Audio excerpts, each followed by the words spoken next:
It was just a stage through which Jim Crockett Promotions grew to a national power.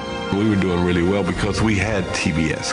When I look at the 80s as being the golden years, the popularity just went off the chart. We lived it up. We were rock stars.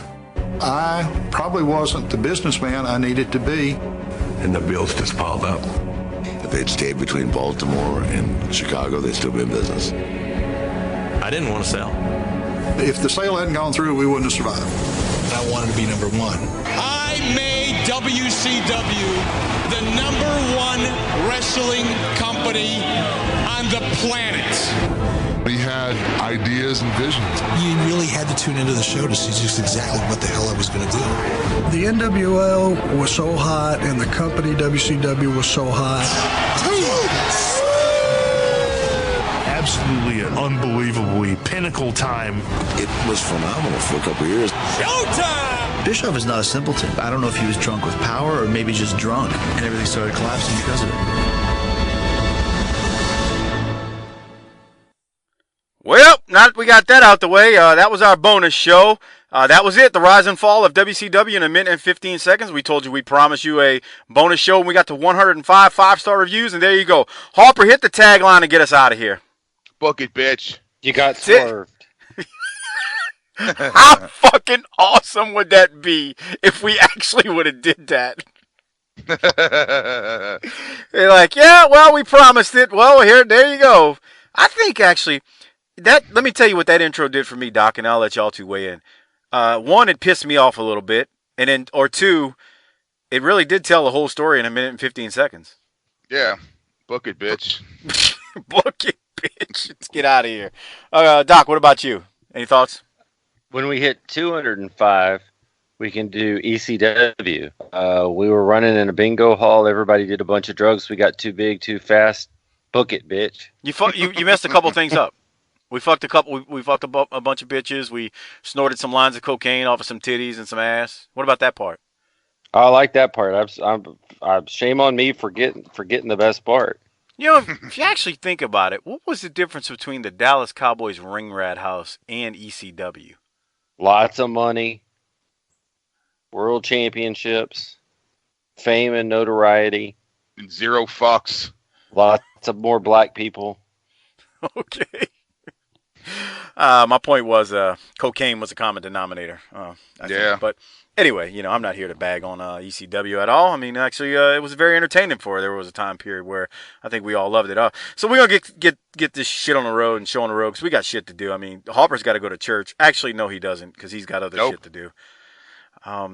Let me ask this question. I'll throw it at Harper first, and this is off the cuff. Harper, what are your memories of WCW and the shit that it was at the Monday Night Wars and then what it ended up becoming when it died?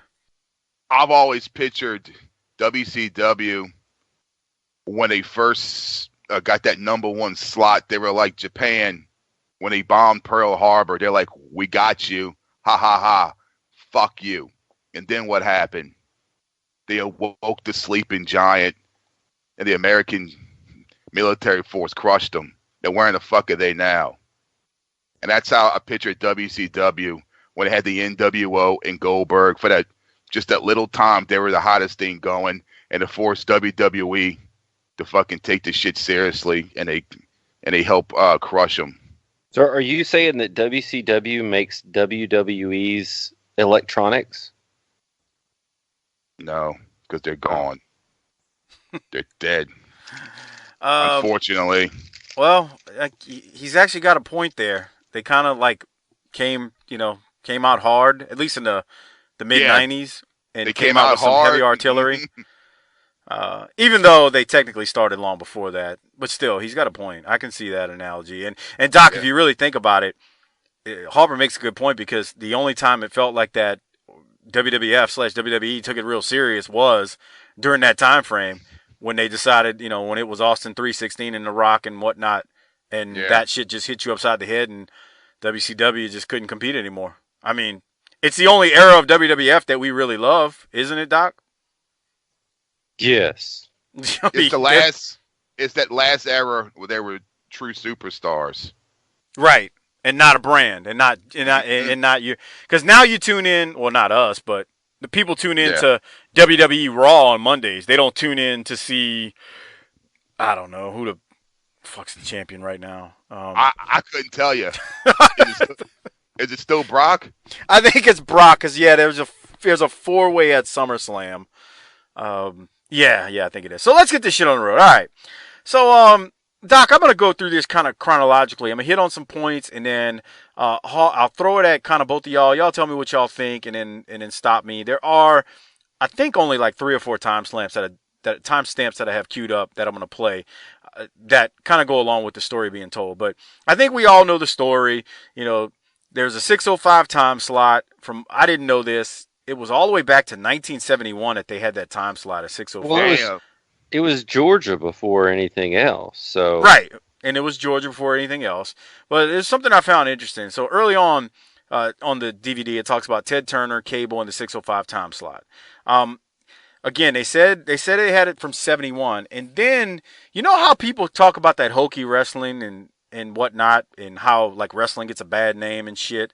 Well, Turner Broadcasting, Ted Turner, he used that time slot to get other show ratings. What I mean by that was they would put other shows around the 6:05 time slot, like before and after those other shows, that would then get ratings for those shows, and then they'd put those other shows in different time slots.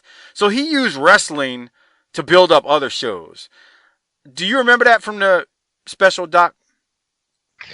No. Basically what I remember, and I remember being just nuclear heat pissed off when this would happen, would be the once a month or once every 6 weeks I was at my grandparents' house that had cable, and that shit would get preempted by the goddamn Braves. Yeah, fuck the Braves. Who the Braves? Nice. Dale Murphy can suck a dick. And it's funny, bro. Back then, the Braves weren't good. They were horrible. I don't think they were good. I'm talking the 85-ish, 86. That was dark years, man. Yeah. So we didn't get our wrestling, but we got Braves. It was preempted. All right. Now we kept it moving then. And this was one thing I think I knew both of y'all would pop on, so I took a note on it. So, and then this is all in obviously the Rise portion of it, but Starrcade 83. Jim Crockett Jr. talked about how the first Starrcade in 83 and how it was the forerunner of pay-per-view. So, everybody wants to credit WrestleMania, right, Harper, and Vince McMahon for these things. Nah. Starrcade 83 was basically the forerunner of what pay-per-view would become. I know it wasn't a pay-per-view, just what it would become. And Crockett then claims that they shut down the interstate with everyone trying to get to the Greensboro Coliseum building. Doc, I'm sure you remember that. Thoughts on the fact that they shut down an entire interstate? Because, that was wrestling in the South back then, man. I don't believe that. You don't believe it at all? No. Come on, man. We're Southern wrestling guys. You don't believe that the interstate got shut down? No. I don't believe that either, bro. I mean, Mardi Gras doesn't even shut down the fucking interstate. In New Orleans. You know how big that is. We're talking 1983. Maybe the interstate... well, I guess you got a point. And the other thing about this is that you got So you think that's hyperbole? Hyperbole, son. I call it hyperbole. I understand. It's... God. I'm not as educated as you. Right. Nickel State. Go Colonels. Right. Hey, motherfucker, that's the Harvard on the Bayou.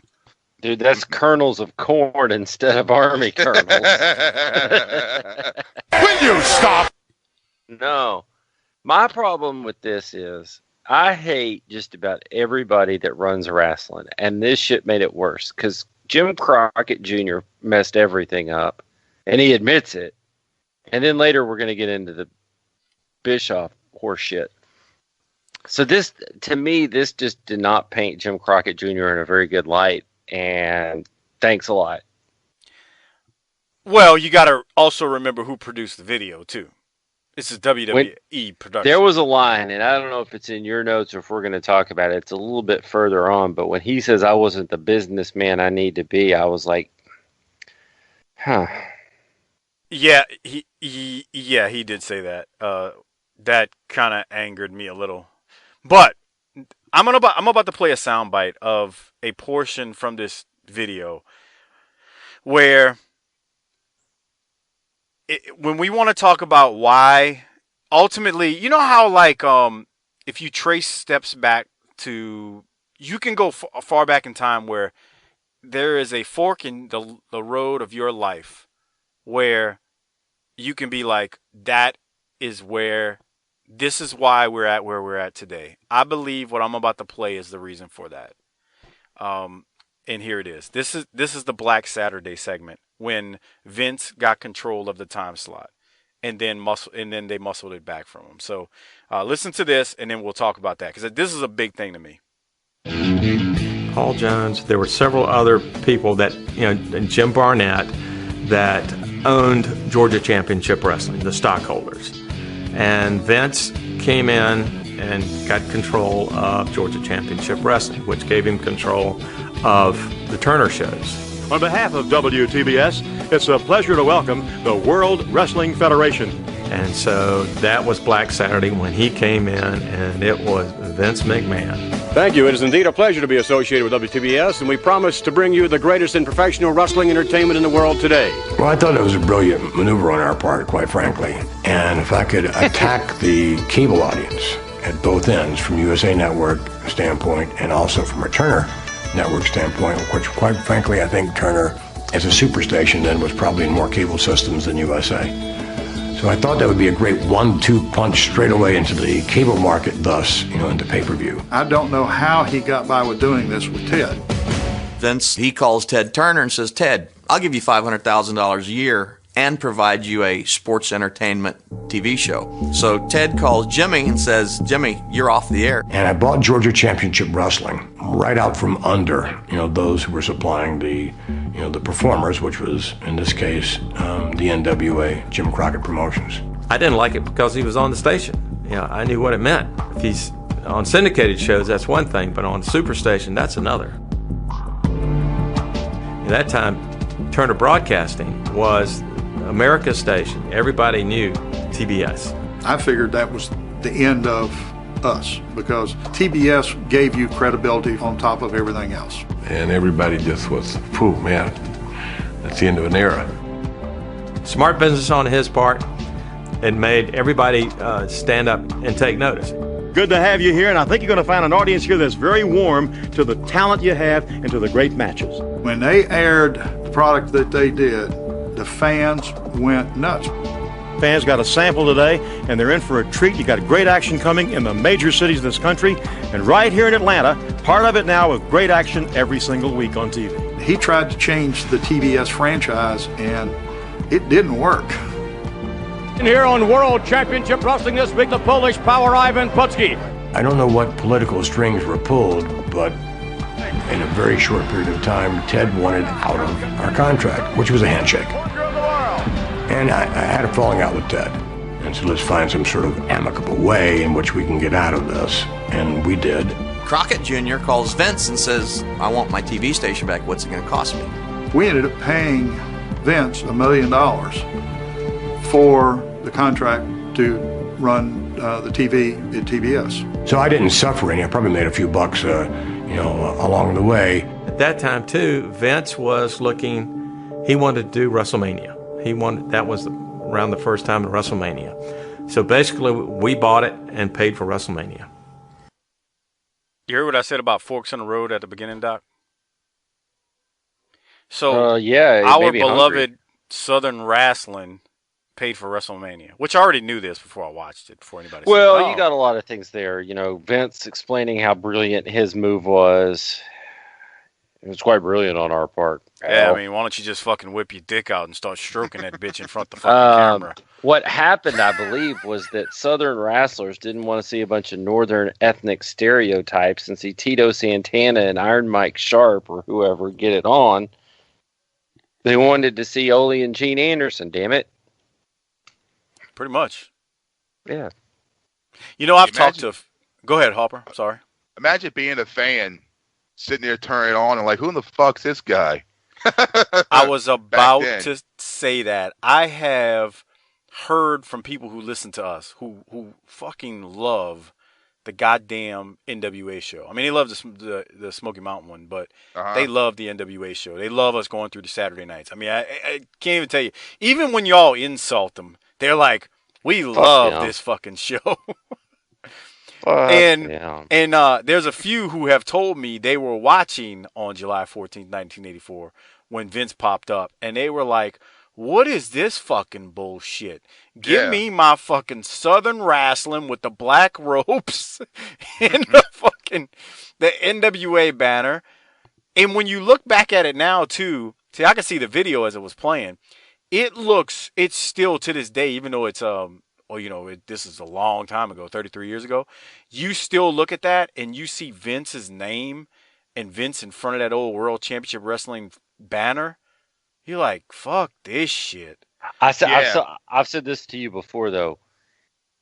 Vince also timed this just right, and not only was there a confluence of the digital platforms changing, cable television. You gotta also remember Vince was young and hungry, and all the other guys just about were old and tired at the same time. Otherwise, I'm pretty sure Vince would have been murdered. Old school carnies, old school tough guys, old school people that didn't go down to HR to handle their disputes. Right. Yeah. You're going to tell me, I mean, hell, Eddie Graham killed himself. Would that have been beyond him to kill somebody else? Probably not.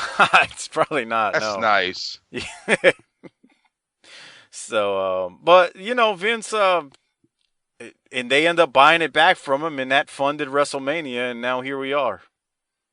I only say that because, you always hear the story about, like, how much Vince had on the line at WrestleMania.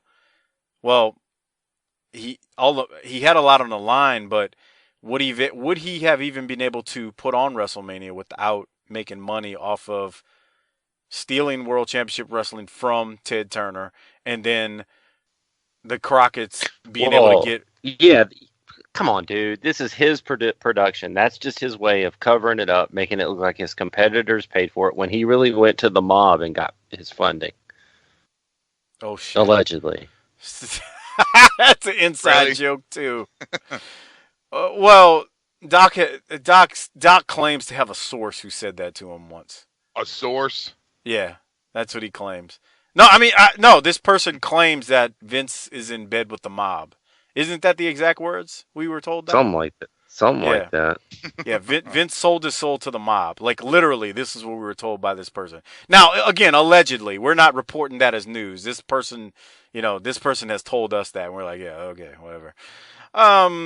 So they get the time slot back. They start running in other cities. This is probably around the time where all of us start really getting to the 605 show in 85. They start going to Texas, Chicago. They're going all over the place. Magnum wrecks his car. We're about to get to that with our NWA shows. That hurt them, although I don't know if we've ever talked about this before. I'll ask Harper first. In the grand scheme of things, if Magnum isn't injured, Harper, do you still feel the NWA would eventually cease to exist as we know it? I say yes. What do you say? If he didn't get hurt? Yeah. I don't know, man. He's just one guy. Right. He's just one piece of the puzzle. A lot of people feel like that was like a big turning point. And it was a big deal because he was being groomed, but it was a big deal, but that wasn't the death blow. Right. There's a lot of people who who have messaged me and go, well, what if Magnum didn't get hurt? I'm like, well, he'd have been a world champion.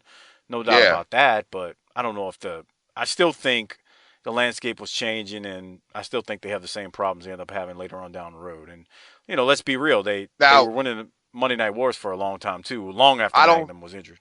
I don't think Sting would have gotten as big as he did at such an early stage if Magnum was still around. That's true, because you would have had a top babyface like him. And let's be real, Magnum was no Lex Luger. What I mean by that is not an insult to Luger, but Luger may have talk and work his ass off. Yeah, that's true. Doc, what do you think? Is Magnum TA going to go get an MBA and figure out how not to run the motherfucker in the ground? No. Then it doesn't matter. Right. Right. I agree. I mean, I've had people who say that. They're like, well, what if? Well, he'd have been world champ. That's what if. Okay. Arn is on record, and Rick as well, to saying that this is after Magnum's injury, that if we just would have stayed on the East Coast, Jim Crockett Promotions would still be in business. I actually think there may be more to that than the Magnum deal with Magnum getting hurt, because if you know, that's where they lost all their money. And if you're in business, you would understand how that works. Basically, they spent it all. I mean, and Rick even said it. If we'd have stayed from Baltimore to Chicago, you heard it at the opening, we'd still be in business, or they would. So I'll stop for a second, Doc. You've actually told me a lot about that over the years and your thoughts. So you got anything there? You work in a corporate environment. When do corporations show discretion and backing off and anything but more? So it's just not in their nature. No shit. Boy, you ain't lying. But they start flying, and they had private jets and yada, yada, yada. And they just, ran out of money. They expanded too fast. So that leads to, as most people know who are fans of NWA, Crockett sells to Turner. They go through the late 80s when Rick worked with Barry, Rick worked with Steamboat, and all the talent like the Road Warriors. Doom was there, the Steiners. And I'll make this statement because this is what I had from my notes, and I'll ask Harper. Michael Hayes, I think, said it best. And I'm not the biggest Michael Hayes fan these days, but whatever. But he did say it best. He said the product in the ring was great, but the management behind the scenes was clueless. And then, like, an example being Jim Herd.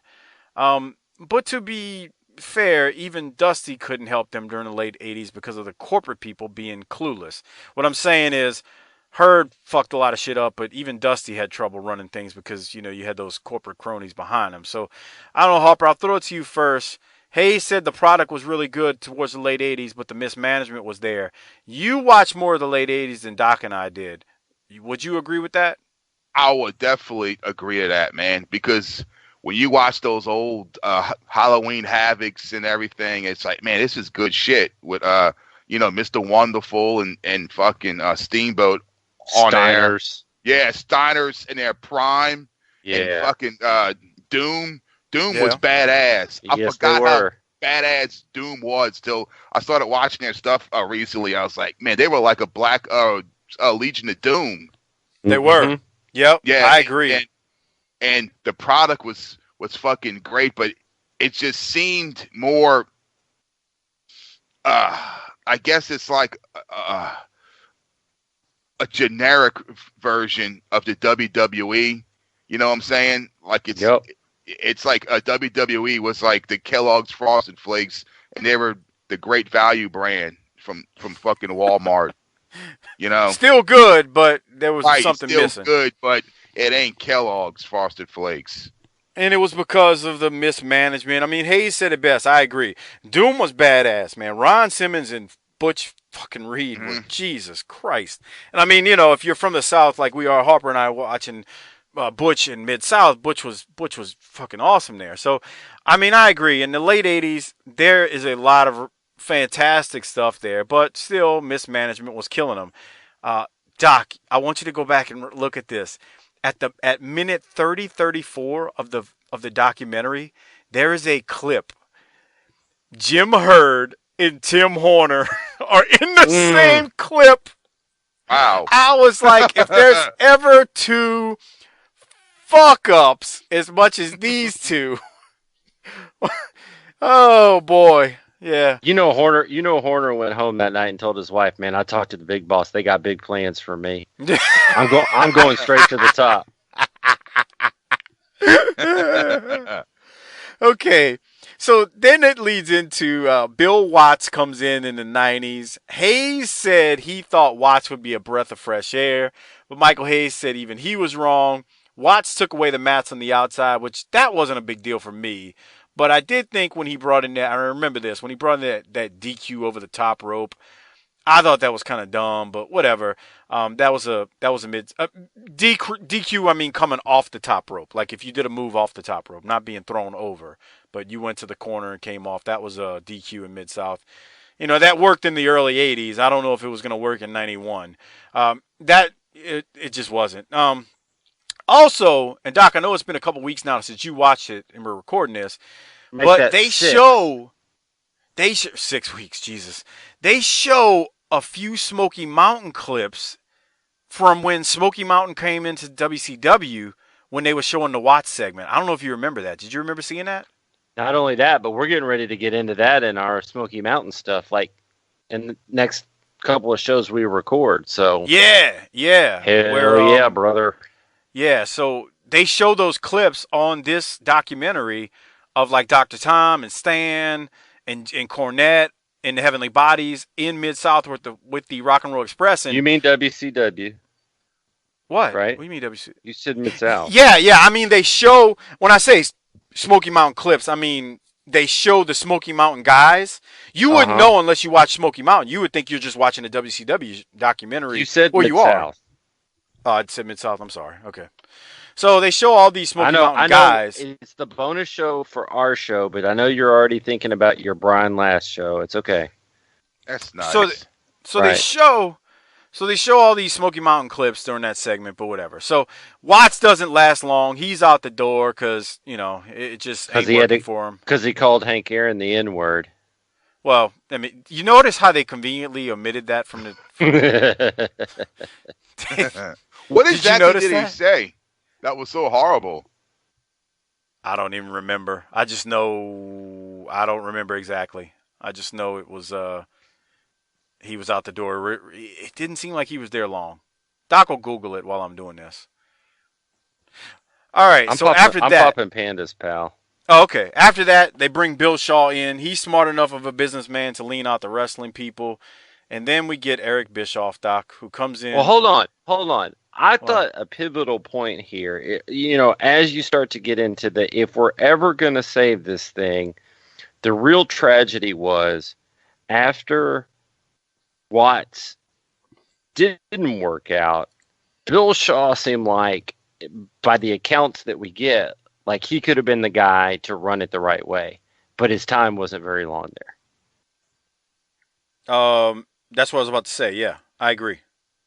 So I that was one of those things where, in hindsight, it was probably a bigger missed opportunity than it felt like at the time. Well, but Bill Shaw brought in Bischoff. Right. So just even if he hadn't done that, that'd have been good. You mean if he had not? Let me just say this now. I hate Eric Bischoff with a red hot, flamey passion. I can't stand that overusing the words. Quite frankly, he is the classic corporate jackass that uses I when it's something good and you when it was bad. Fuck that motherfucker. Keep going, Doc. I like this. Well, here's the other thing. Russo's an idiot, and I don't like Russo more than I don't like Bischoff. But Bischoff is walking around like he's done something in his life. Man, all he did was pack Hogan's nuts in his mouth for a few years, and God, I hate Bischoff. I hate Bischoff so much. He ruined this shit. Well, okay, so we're about to get into that. Bischoff comes in, and he actually had a little wrestling experience at that point with the AWA. And then they moved to Disney, where they start doing their syndication for their weekly TVs. That was in 93. But when Bischoff came in a year later in 94, that's when they bring in Hulk. That's when Hogan comes in. And Bash at the Beach 94, we get Rick versus Hogan. And Hogan wins the world title because what you going to do, brother? Creative control, right? Hold on a second. I hated Disney. The whole Disney tapings. Okay. The whole ever since they moved Saturday night out of where we're watching it now into the sound stage. God. Dude, that's the effect of corporations on wrestling. You don't need a fancy setup. You know what you need? Personal issues and believability. I want to disagree with you, but I think you're right. I mean, that set was so stupid. Yes, and Disney like was. Yeah, I mean, it was like they were in fucking Aliens. Like the smoke would come out, they go through the door. I was waiting to see fucking Ridley with the flamethrower. It was like Yeah, fuck. It was like they were in the impact zone. Yeah. The impact zone isn't even that bad though. Right. Because remember they had the ring on like that spinning in that. TNA had time to learn from their mistakes. Okay. Oh boy. So, Hogan comes. I thought you were about to say something when I started talking about Hogan because I got plenty for that ass. Well, Harper was a Hogan fan with WWF. I mean, we've identified not by that time. I mean, by that time I was like fucking 16 years old. I wasn't, Yeah, I meant mid 80s. You were a Hogan fan, not by this point. Yeah. So Hogan comes in and fucking Flair lays down for him. Hogan wins the title in '94. But it put a lot of eyes on the product in that Bash at the Beach '94 did real good numbers from what I gather. So, Doc, go ahead. You said you had something now, and I know you're pissed off because Rick just fucking laid down for Hogan and just gave him the belt. No, here's the thing. I hated Bischoff, like I just said, but at least he tried to do something different. He tried to disrupt things and do something with that company that for about 4 or 5 years since they'd been run as a WCW entity, they were just spinning in a circle. So there's that. But it's not beating Flair. Look, I get it. Flair has to lose at some point. They can't replicate the 500-day title reigns of the 80s. That's fine.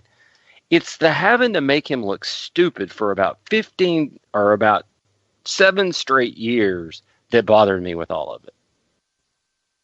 Having to make who look stupid?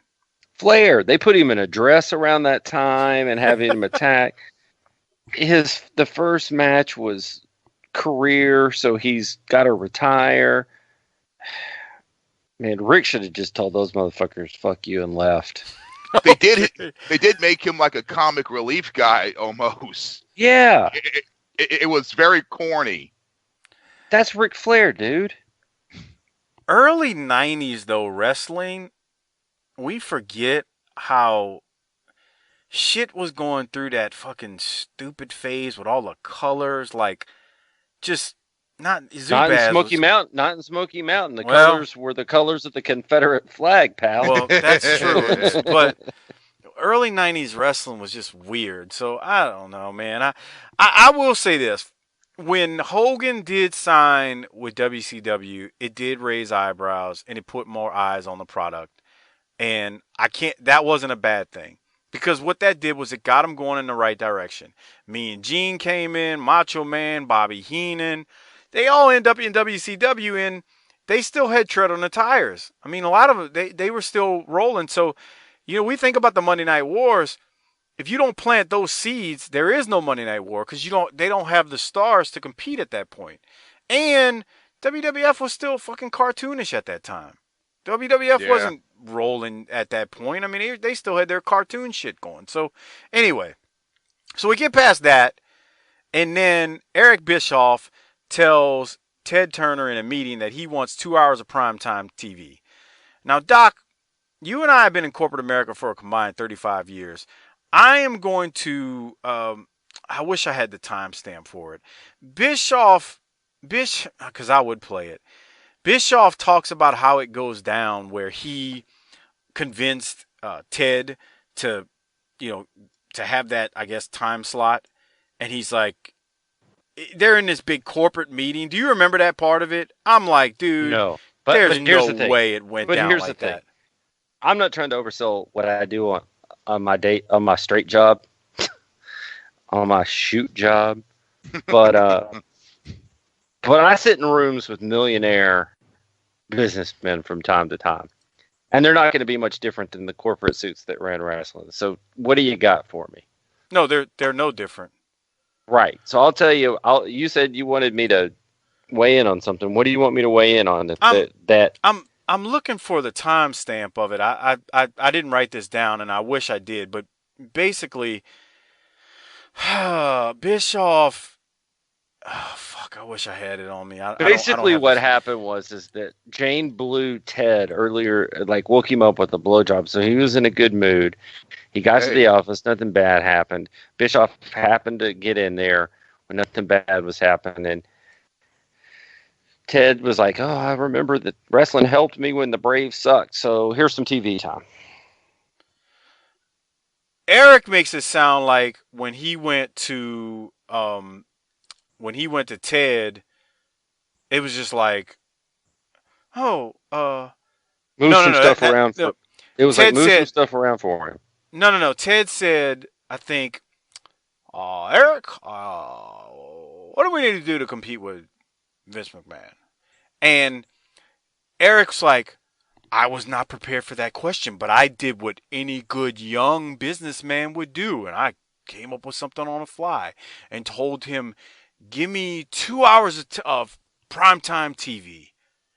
And I'm like, dude, bro, I've sat in that chair before when you're meeting with bigwigs. That shit don't go down like that, bro. Like, he made it sound like it was, I came up with it on the fly.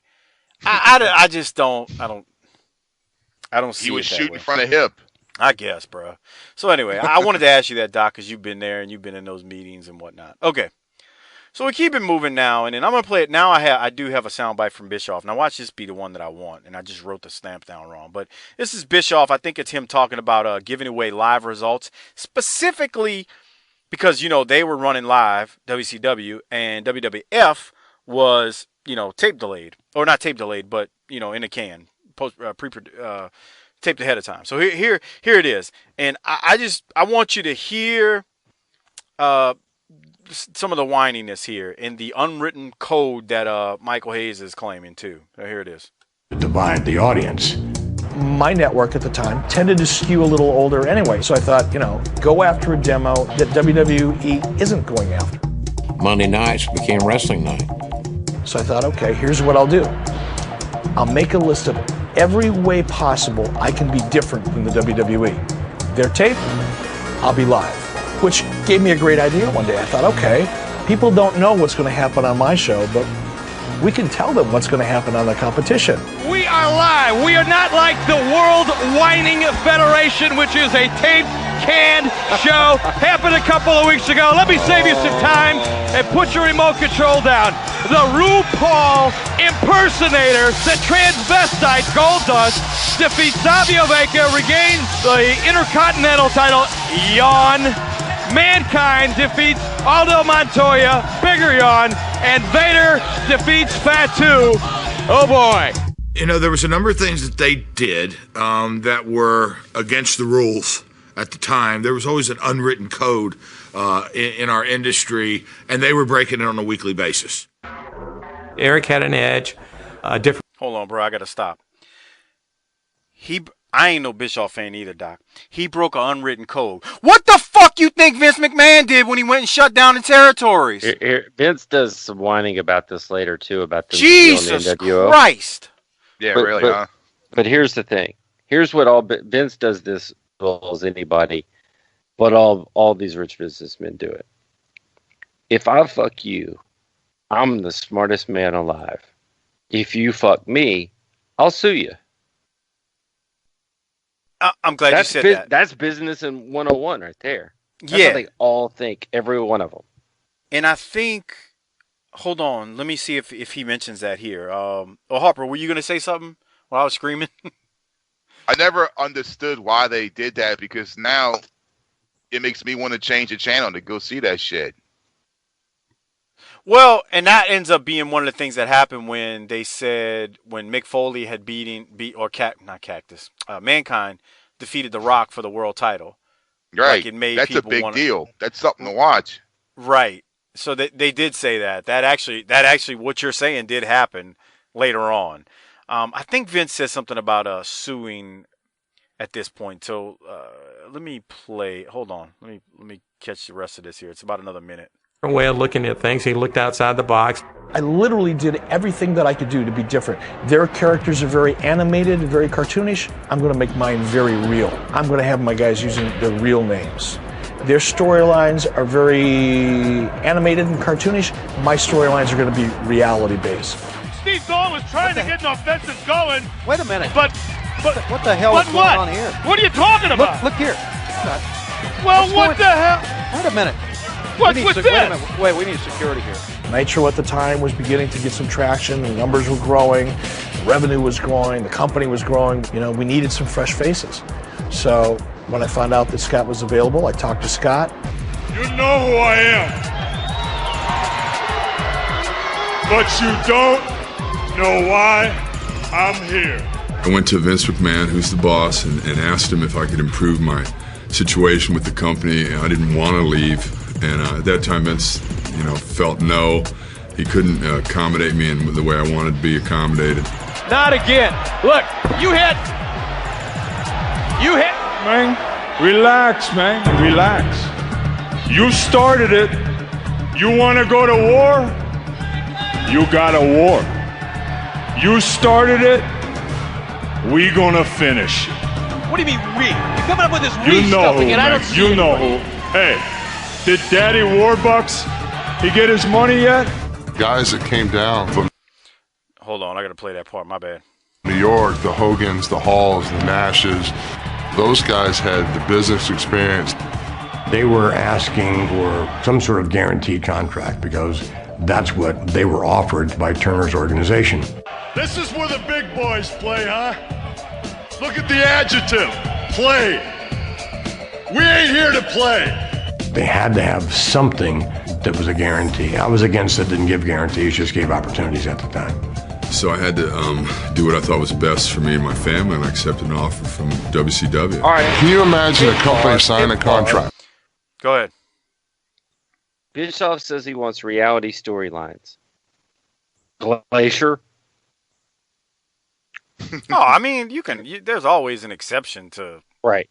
Once again, Vince, well, I wanted to old time give you opportunities and have it skewed in my favor. My competitor didn't do that. Unfair. Yeah, and that's actually what I was about to. That's what it's coming up in a minute, but we can just go to it. And the other thing is, somebody needs to diagram a sentence for Kevin Nash, because where the big boys plays out an adjective. That's actually the fucking verb. Well, the funny part about this whole thing is they never call him Razor Ramon. No. They never call Nash Diesel. But we talked about this months ago on the flagship show. Vince, they end up suing WCW because they said Hall and Nash were insinuating that they were actually WWF talent. So what was that when Ric Flair went to WWF with the Real World's Championship 4 years earlier? Right. Not only that. So, again, we got a rich man in McMahon. He's mad. They took their ball. Yes. They took their ball. It went to the other team. And now they're getting over with the other team. You know what I'm saying? They're actually about to win a couple championships because, let's face it, this is about to be the peak of WCW and the NWA. Well, what was once the NWA. And now he's mad. So you didn't want to up their contract. That's fine. That's fine. Don't cry about it. Don't say they're acting like Razor and Diesel. No, they're not. How are they supposed? I mean, they can't change their appearance. We haven't reached that point in human evolution yet where we can be a chameleon and become someone else when we leave one company and go to another. Just the whininess of it here shit drove me up a wall. Jesus Christ. What'd you say he was doing? I guess he's just pissed because he didn't see it coming, and it fucking worked. Yeah. And like Doc says, what happens when rich businessmen, that happens to rich businessmen? I'm suing. Yeah. So, unfair. Yeah, you're cheating. You're cheating. And he sued. So, there you have it. He didn't win, huh? I don't think so. Actually, it's funny because in the documentary they say something like it went away. They didn't really I don't really think they even. He didn't say he lost. Shocker there, right? It's a WWE produced documentary. Okay, we keep it moving. We all know Hulk turns on WCW. Hogan becomes a third man. Now he's part of the NWO. Doc, I know you hate Hulk, and you and I have never really talked about this. Did it bother you that Hogan ended up being the third guy, or were you okay with that? No, I thought that was really awesome, actually. I think it was the best thing Hulk Hogan ever did in his career. The most interesting thing. I just never understood why, leading up to it, if Bischoff was going to be part of the thing, why Kevin Nash powerbombed him at that pay-per-view. That was weird, too. I remember that angle where he powerbombed him through the table off the stage, yeah. Yeah. I don't know. Harper, were you good with that? I mean, I know we were all shocked. I was surprised as fuck. I was, too. Had no idea. Wasn't it supposed to be Sting? Yeah, if you read, there's an old call Sting. There was a couple of people that it could have been. Luger was one that it could have been. They also rumored that it would have been Brett too, because I think Brett's contract was coming up. What about Craig Pittman? No. Okay. What? No. I remember him. And Sting was one other that it was possibly going to be. So yes, you're right there. The NWO, as we know, it catches fire, and we tune in every Monday night to see who is going to show up, because I'm sure y'all remember, Harper, it was like every week, $1 Million Man shows up, X-Pac shows up. Before you know it, everybody's jumping ship, and it's just insane. And that's just how it was. Right around this time is a moment of Monday Night War that sticks in my memory this many years later. We used to get together, a bunch of guys in college, and watch it. And there's a friend of mine that I recently reconnected with that he's probably listening to this on an airplane. But one night, it was he and I's apartment, and they opened Nitro, I think. I think they opened with it, or just first or second match. The Giant in the NWO beat Rick for the belt. He and I turned to everybody and said, when this sorry horse shit's over, we'll be at the bar. Come meet us. We'll get a table.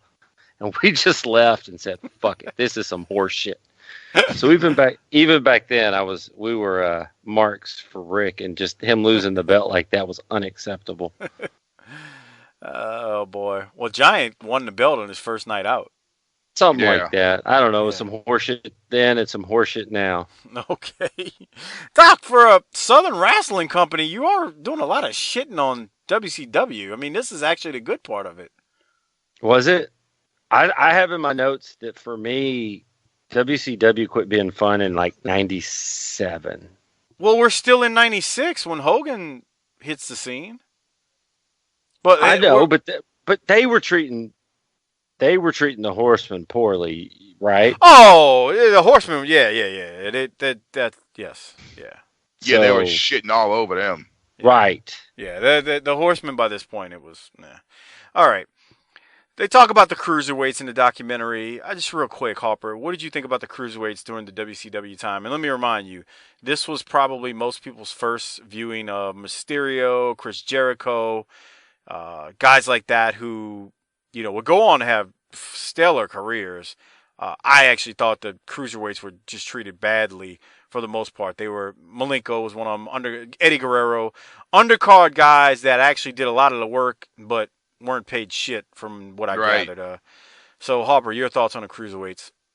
The cruiserweights definitely had a ceiling, a very low ceiling. Yeah.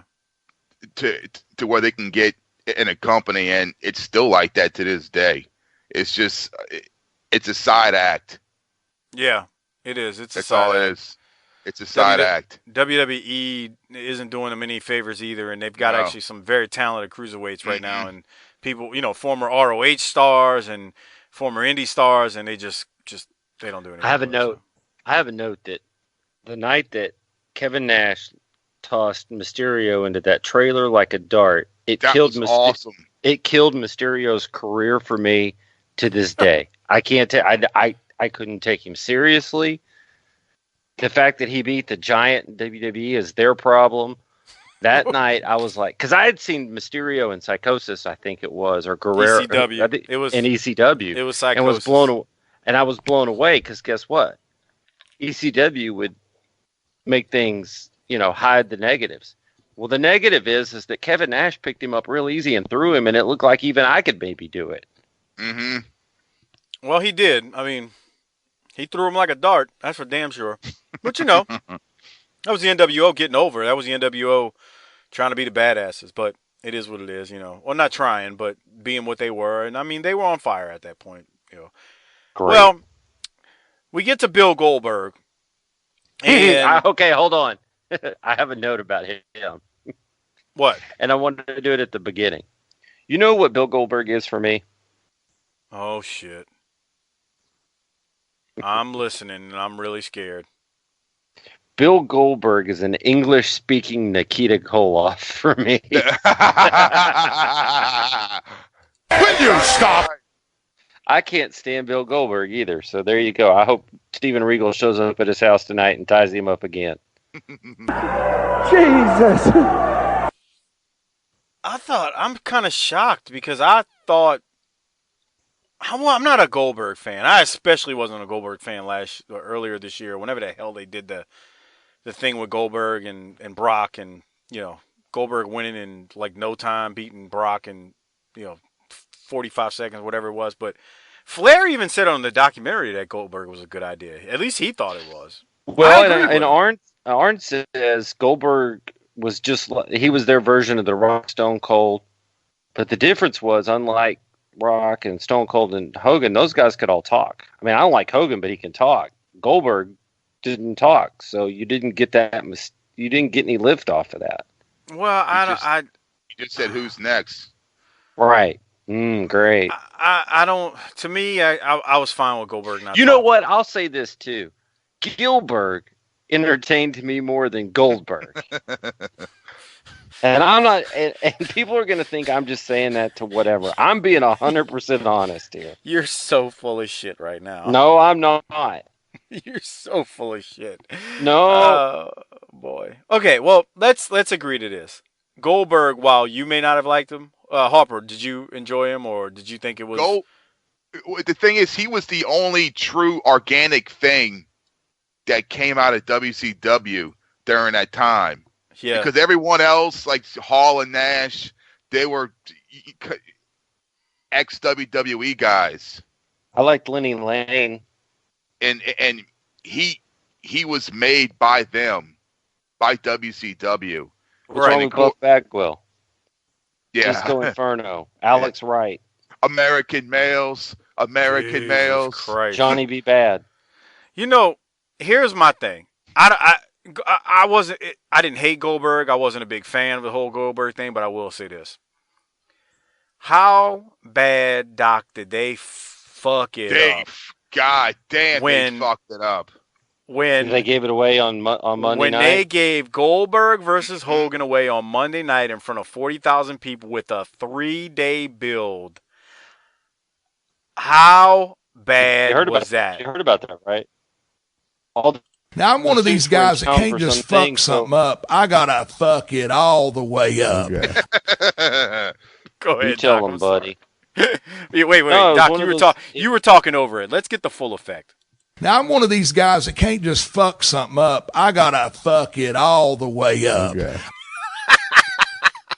Okay, go ahead, Doc. My bad. Well, apparently they had a bunch of people from Turner in town, and they thought, let's take them to the show and wow them. Fuck. At the Georgia Dome and the big production and how big we are, and it was some short-sighted shit. Well, and then you had Eric Bischoff, too, trying to pop a rating. Right. Well, and you've heard, here's the thing, at some point along that line, especially in the Monday Night Wars, and Sullivan said, I'm not booking wrestling, I'm booking a TV show. Yeah, he did say that. What were you saying, Hopper? Yeah, they fucked him over. I mean, the way he got his first loss. Well, they fucked him over. Yeah, I'm skipping around because I'm going to go back to something else, but 100% right. So then not only does he wins the title on what should have been at least a 2-month build to a pay-per-view where you could have, yes, or at least a month. I mean, 3 fucking days. And Goldberg, if you listen to Goldberg tell a story, he's like, I'm just sitting at home watching Thunder on Thursday night, and I heard your J.J. Dillon say on Monday night, I'm defending, I'm going for the title against Hogan at Monday Night Nitro. He's like, well, literally a 3-day build. So they that part, and then the sad part is, Nash is the booker at that point. Maybe not right when Hogan lost to him, but Nash and Goldberg worked the match, and Goldberg loses his first match from a jackknife to Nash, and then they follow that up with what we know now as a finger poke of doom bullshit. And this is when to me, it's like the wheels are coming off, and even Graham on the documentary says once Goldberg's jets were cooled, they were dead. That really hurt business. Yeah, and I think. And to Harper's point, Harper said it a second ago, Goldberg was the one person that they could look back and go, man, we organically built this guy into the monster he was. Just because I didn't like him doesn't mean I think that you murder his character on live TV in front of 40,000 people at the Georgia Dome. I mean, once you've committed to it, you've got to see it out. Yeah, but then he loses to Nash, and then you get the fucking finger poke of death. I don't know what else to say at that point. I mean, we're basically in the fall right now, and it's about the full steam ahead at this point. Any thoughts on that, Harper? The whole Goldberg losing and the steam just going away at that point? Yeah, that was it, because he was their only real thing that they gave birth to. Yep. Yep. He wasn't the adopted kid. He was that. They gave birth to him, and they shitted all over the thing that they created organically. Yep. All because I think Nash was booking at that point, just for the record. Yeah. I believe that's what was going on then. All right, so let's see. They talk about celebrities in wrestling, and I got to call some bullshit here for a second. I'm backtracking a little bit on the notes, but they talk about celebrities in wrestling. And JR said WCW wasn't doing anything that WWF hadn't done in their WrestleManias. But then JR said something about WWF not putting celebrities in the ring. Yeah, fuck that. That ain't true. Lawrence Taylor? Not only Lawrence Taylor. But he was a real fucking, a badass fucking athlete, though. Right. Fucking linebacker. The person I'm thinking, exactly, Harper. I'm thinking as soon as JR said that, I'm like, did you forget about Mr. T? Oh, yeah, that's true, huh? Did we forget about Mr. T?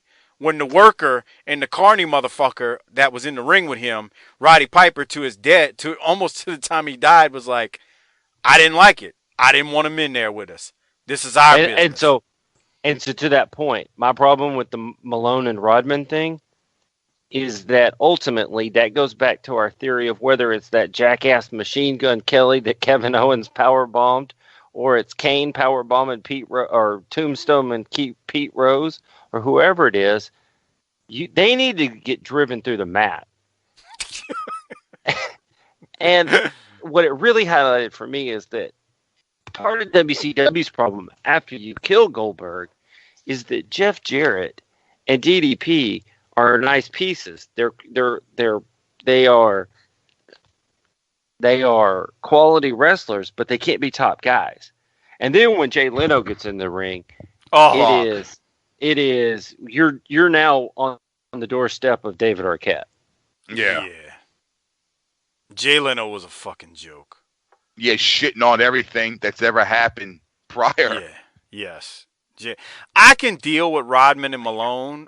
Only because Rodman, first off, they're two huge dudes, but first off, Rodman had a legit kind of crazy aura to him, and Malone did come across as the good guy, and they had like some, real life bad blood, I think, in one of the finals or whatnot around that time. So I could deal with that, but you're right, Doc. Jay Leno, and then he put Hogan in an arm bar, dude, and he sold it like it was, fucking Ric Flair doing it,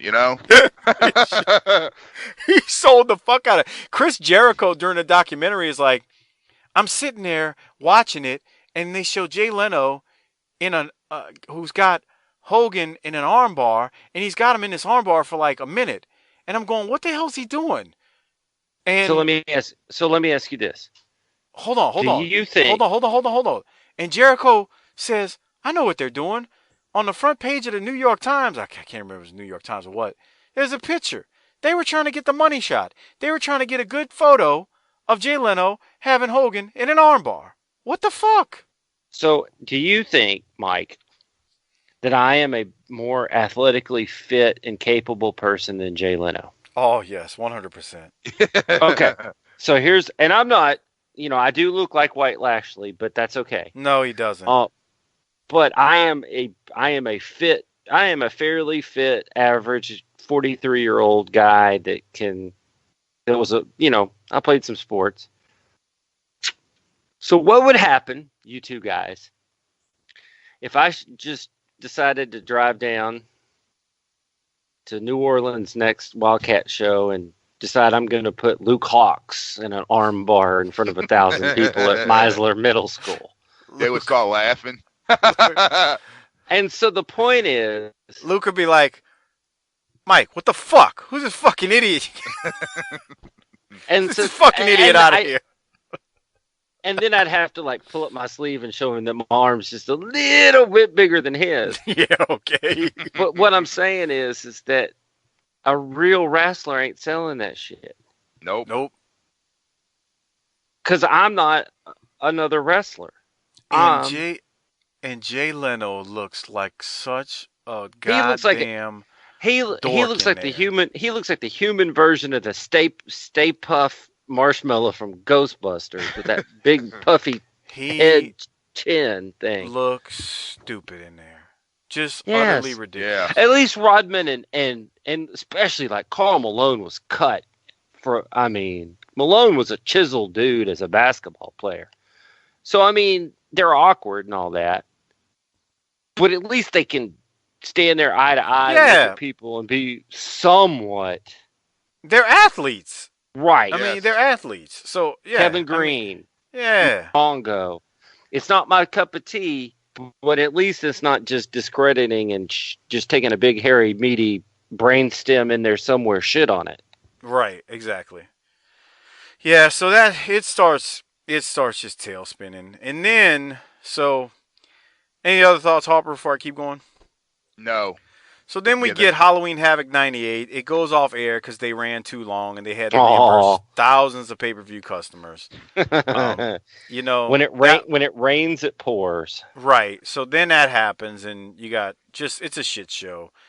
And then I really liked what they, Jericho, Big Show, and Malenko during this documentary. They were really critical of Hogan and Nash, especially Big Show. Much respect to Jericho in Big Show because they're right, but every time they made mention of how every time you started getting over, guys like Nash would put the brakes on it because, his spot is now being fucking, tested. Now, right. Yeah. This guy gets over. Now now what's going to happen with me? So I thought that was fair critique from them. And then the other part is Hall and Big Show and Nash. I'm sorry. Hall and Nash had contracts where every time you brought somebody in, they had like an escalator clause or something in their contract where they got bumped up too. That's fucking crazy, huh? Yes. Dude, what kind of corporation is that? That's the kind of clause I need down where we work. Anytime they bring these mid-card jobbers in, I get another kicker on that. Right. Because I'm going to have to clean up their work and make them look good at some point. I'm going to need an extra little bit of money to do that. And you know what's funny? He ain't lying. He's actually had to do that at work. Right. This fucking mid-carder that I venture to say makes around the same as Doc comes in. He pulls one of these numbers right here. Now, I'm one of these guys that can't just fuck something up. I got to fuck it all the way up. Okay. And Doc had to clean up his mess for a week. Oh, yeah. Well, you need one of those escalator contracts, Doc. All right. So all that goes down, and we're getting to the end here. So we're about to wrap things up in the next few minutes. Vince Russo comes in, and in fairness, they were already going downhill before Russo comes in. Yeah. Can we at least agree to that? Absolutely. It was already dying. He just made it. He just made it real shameful on the way out. Yeah. Right. You know, they don't. I mean, I don't know if Vince was the one that came up with the whole Kiss Demon bullshit, and for fuck's sake, David Arquette won the title. Harper, you got any thoughts on David Arquette before we move past that one? It was fucking dog shit. Yeah, it was. I mean, what else is there to say? It's how in the fuck you... It's Bruh. like, I don't have the right to wear a New Orleans Saints Super Bowl ring because I wasn't there in 2009. Right. I've never played football. I have no right to wear that fucking ring. Why is he wearing that fucking belt? Well, and I think JR says something to the effect of, come on, man. All the people that held that belt, and you going to put that belt real. on that guy?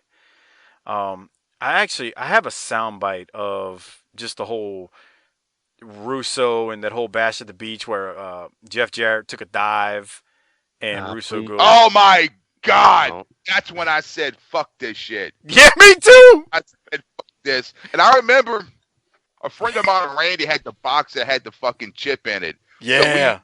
So we didn't pay for none of this shit. And I remember thinking, wouldn't that suck if we actually paid for this fucking shit?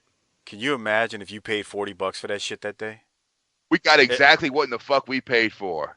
Right, which was free. let me cue it. I got 2 more sound clips after this one, and they're not really long. And one of them is the bullshit meter from Vince and JR at the end. But here's that. I think this is that one you're talking about right here, where this happens. As if mutiny was about to happen.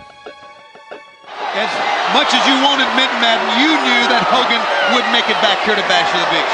No, I knew he'd never, ever miss a big pay-per-view payday. What's Jeff doing? What's Jeff doing? Is it Halloween Havoc all over again? Russo's talking to Hogan. What's he saying? Russo, I think, told Jarrett to lie down. What's going on? Look at what is going on. They just threw the world title into Hogan. That's why this company's in the damn shape it's in, because of bullshit like this. And I promise everybody, or else I'll go in the damn grave. You will never see that piece of again. It wasn't in respect for the business. It was my playpen, and you're going to play my way. If you're not playing my way, then I'm going to show you.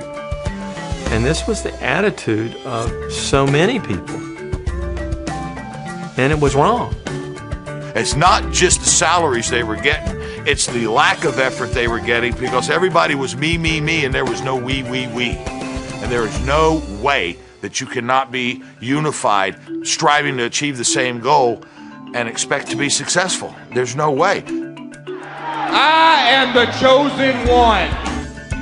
He broke 6,000 guitars, never drew a dime that he thought he was. And he really thought in his little Tennessee brain that he was bigger and better and would draw more money than Hulk Hogan. The fans suffered. I had to play that because Graham saying that about Jeff Jarrett, I was like, whoa, I don't remember that. But shit. Here's the thing. At least Jeff Jarrett didn't suck on the end of a gun and kill himself like Mike Graham did.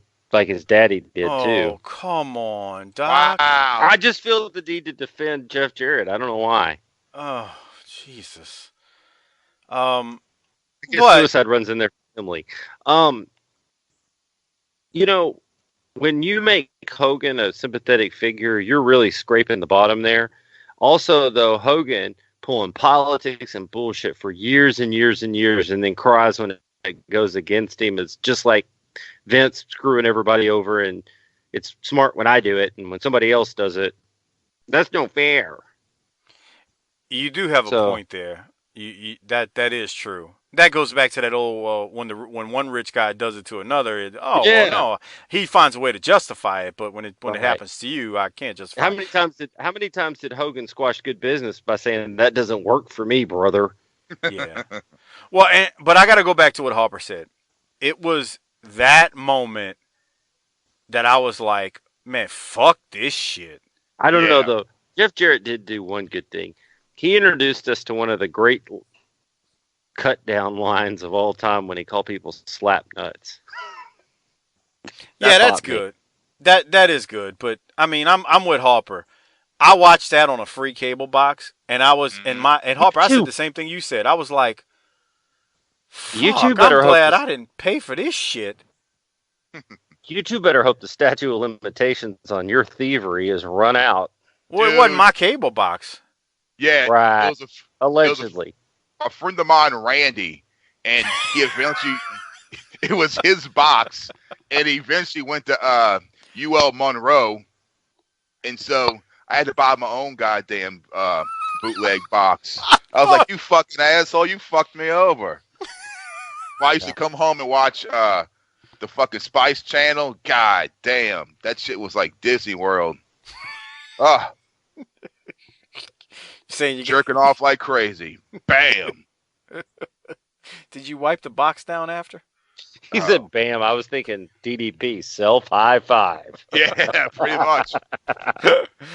Oh boy, that's real classy of you, Harper. Jesus. Will you stop? Oh Jesus! I mean, can we have more of an attitude like this? Be blessed and be a blessing. There's nobody that there was nobody being a blessing in the last 2 years to that company. Hell Yeah, no, it was horrible. It was horrible. Ugh. So then this happens. Like a business.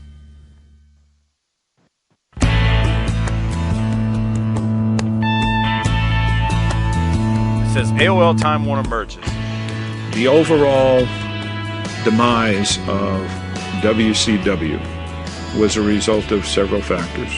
Ted's role changed very dramatically in the acquisition by Time Warner. He didn't have direct control over lots of the elements anymore. And eventually when it went to AOL, he was out of the picture completely. AOL, they made it clear that they didn't want to have anything to do with wrestling. It was just a lack of direction, of what we do. A lot of people in positions of power that didn't understand the wrestling business, making decisions for wrestlers about wrestling, about a business that they knew nothing about. I think that wrestling was viewed in general as a one-off in the organization. That people were just not comfortable with it from their background. They didn't think that wrestling fit into their portfolio. It was beneath them to be part of the wrestling clique. Now I will stop it right there, Doc, because I know you don't like Hogan, but he actually spoke the truth right there. It didn't fit into their portfolio. Sure. You know how rich folks are. The corporation, if wrestling would have made the shareholders rich, they'd still be doing wrestling over there today. They didn't think it made the shareholders rich. I mean, corporation will make sculptures if it sells and makes money. Yeah. That's true. That's true. So any thoughts on Hogan's part there? I mean, not Hogan's part, but just in general, the merger, because, we all know it's history now, but back then it was, look, man, this shit happened, and I'm sorry, but WCW was going downhill, and we had tuned out, but at that point, it's over. I mean, I hadn't tuned out. You hadn't tuned all out? the way to the end. I watched it to the end, dude. Fuck I watched that. the last Nitro. I stayed with it the whole way. I watched the last Nitro too, but I mean, watched the next to last Nitro. How about that? No. What I was about to say was I watched the last Nitro too, but Harper, you said it a second ago when that bash at the beach happened with Hogan and Bischoff and that whole scenario, I tuned out just like you did. Yeah, that was when my commitment to it it was like, yeah, you're done. Yeah. I'm not paying attention to what you're doing anymore. Right, you didn't fuck this shit up enough. I mean, you didn't went. Now, I'm one of these guys that can't just fuck something up. I gotta fuck it all the way up. Yeah, they fucked it all the way up for me. Because you never saw that ever prior to where a guy just fucking lay down. Well, no one has ever done that. You saw the politics and the bullshit of backstage just play out on live on a pay-per-view. It was like if you got a fucking ant pile, you just see a fucking pile of dirt, but they kicked it open, and you saw the fucking tunnels, you saw all the ants running around. and that's what the fuck they did. And then they whipped out their Johnson and Pete in it. Yeah. They sure they set did. that shit on fire. Yeah, they aired out their dirty laundry is what they did there. All right, so let's wrap this puppy up. We got one more thing to say. This is bullshit meter alert. Vince and JR here, and others, I think. I can't remember. It's been a while since I wrote this down, but talking about once they purchased WCW and the war was now quote-unquote over. Here it is. We had no parade. We had no celebration because they went out. It was another day. I didn't feel any, ego boost of way to go, Vince. You crushed them and now you own them and all of that. I look at it as business as usual. This asset was available. We got what I thought was to be a great deal. When I heard what he bought it for, I said, I wish I would have known because I would have tried to buy it. For the money that he bought it for, I could have afforded it. But yeah, when Vince bought WCW, that was the end of an era. I was, elated the day they sold. But do I think the business would be better if we had two companies? It'd be great. I thought it was horrible for the business. You kill your competition. What's it do to the marketplace? Not the best time for a performer in this business because you could always go somewhere else. If you didn't like WCW, you could go to WWE. If you didn't like WWE, go to WCW. You'd get treated fairly financially, if nothing else. A lot of guys that have the ability to be working right now, and there's just not any place to go, which is sad because it's a phenomenal way to make a living.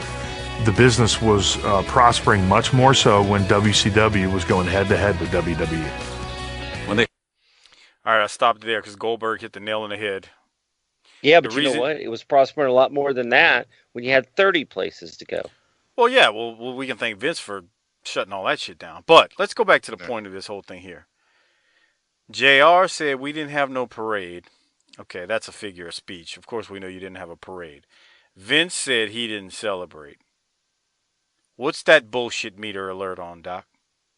Yeah, fuck.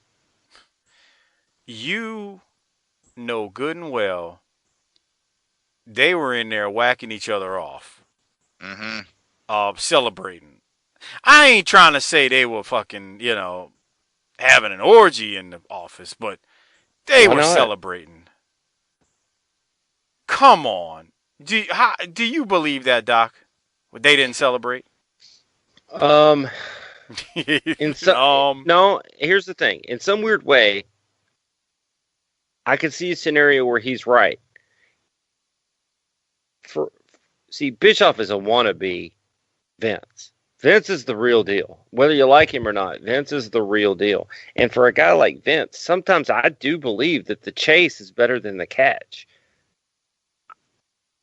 I think, he didn't like, he thought he was going out of business, but once he got his feet under him and Stone Cold were going, I think it was the chase that drove him, and you see that after he bought him. Bischoff is one of those guys who's a wannabe. Bischoff would be a great guy, be a corporate executive.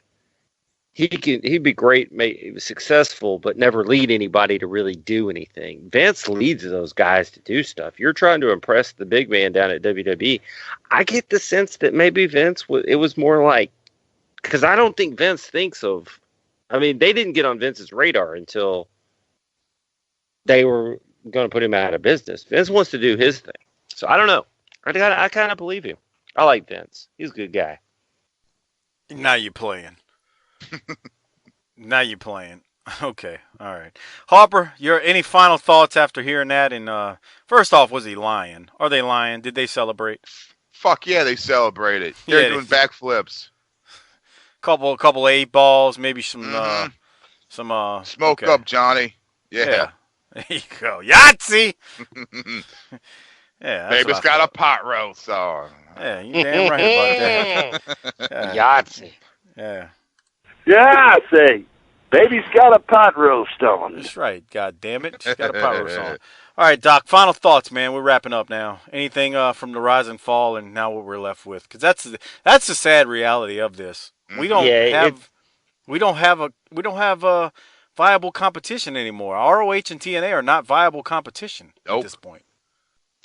It's the logical ending of big business, and whether it is wrestling or your cable company or your cell phone or whatever, a monopoly rarely works out good for the little guy, the consumer, or anything else, so, or the workers. So in all ways, this is the shitty ending to a shitty story.